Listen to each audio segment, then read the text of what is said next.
नमस्कार मित्रो. बँकेचं कर्ज घेणे हे सरसकट फायदा किंवा तोटा असं काही म्हणता येणार नाही.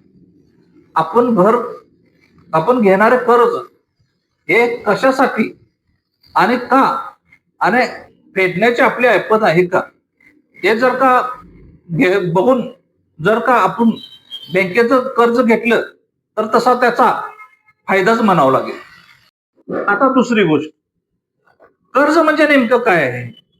तर एखादी संस्था किंवा बँक किंवा वित्तीय संस्था आपल्याला काही रक्कम काही महिन्यासाठी देते आणि ती एखाद्या ठराविक रकमेच्या ईएमआय म्हणजेच परतफेड रकमेच्या हप्त्याला बांधून ती ठराविक. आता आपल्याला कर्जाचे फायदे आपल्याला पहिल्यापासून लक्षात घ्यायला पाहिजे. एक, कर्जामुळं आपल्याला एखादी मोठी संस्था स्थापन करता येते किंवा आपल्याला मोठं घर घेता येतं.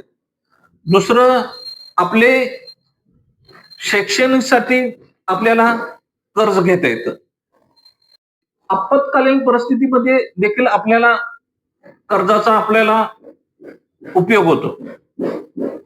तसेच आपले जे इन्कम टॅक्स आहे तो इन्कम टॅक्स मध्ये आपल्याला सूट मिळण्यासाठी सुद्धा देखील आपल्याला कर्जाचा फायदा होतो. जसा हा फायदा आहे तसाच त्याचा तोटा म्हणजे आपल्याला दर महिन्याला ईएमआय भरायला लागतो. कर्जाचा आपल्यावर ताण राहतो.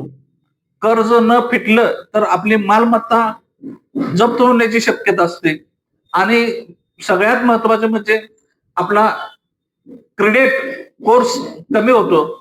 अशा बरेच घटनांनी आपल्यावर कर्जाचा बोजा राहतो आणि आपण मानसिकतेमध्ये म्हणजे मानसिक ताणतणाव. आता आपल्याला कुठल्या कामासाठी आपल्याला कर्ज घेणं महत्वाचं असते?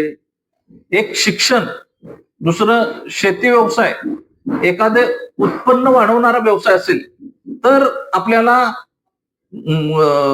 कर्ज घेणं सोपं असते की ज्याच्यामधून आपला ईएमआय जाऊ शकतो.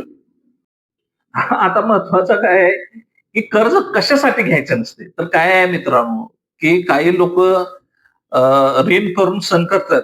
अशी काही लोकांची सवय असते, त्यामुळे ते अतिशय मेटाकुटीला येतात. उदाहरणार्थ घ्यायचं तर महागड्या लग्नात खर्च करायचा, म्हणजे ज्याची काही परिस्थितीच नसते अशी लोक लग्नामध्ये फार मोठा आवाढव्य खर्च करतात आणि त्याचं कर्ज ते आयुष्यभर फेडत बसतात. दुसरं, एखाद्या मुलगा किंवा मुलगी काहीच कमवीत नसते पण तो लाखो दीड लाखोचा मोबाईल विकत घेते, म्हणजे हा पण आपल्या अंगावर असलेला कर्जच आहे.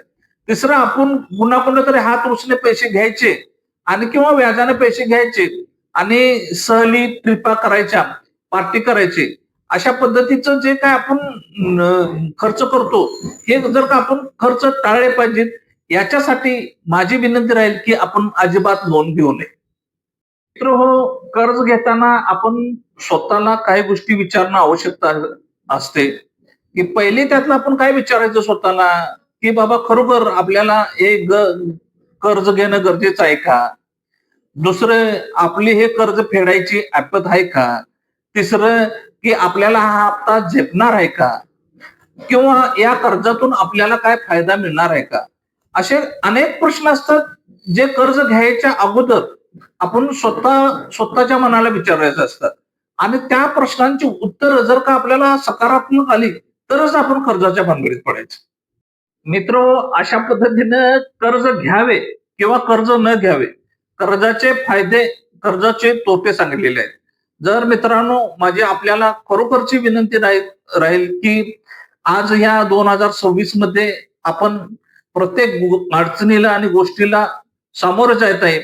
असे सामोरे जात असताना की आपण आपल्या राहणीमानाचं किंवा आपल्या परिस्थितीचा विचार करून प्रत्येक गोष्टीत पाऊल टाकलं पाहिजे, अशी माझी सगळ्यांना बंधू भगिनींना नम्र विनंती आहे. असाच आपल्याला पुढचा व्हिडिओ कर्ज किंवा फायनान्शियल आपण कसं असायला पाहिजे याच्याबद्दल जर का पाहायचा असेल तर आपण प्लीज कमेंट, लाईक आणि सबस्क्राईब करा.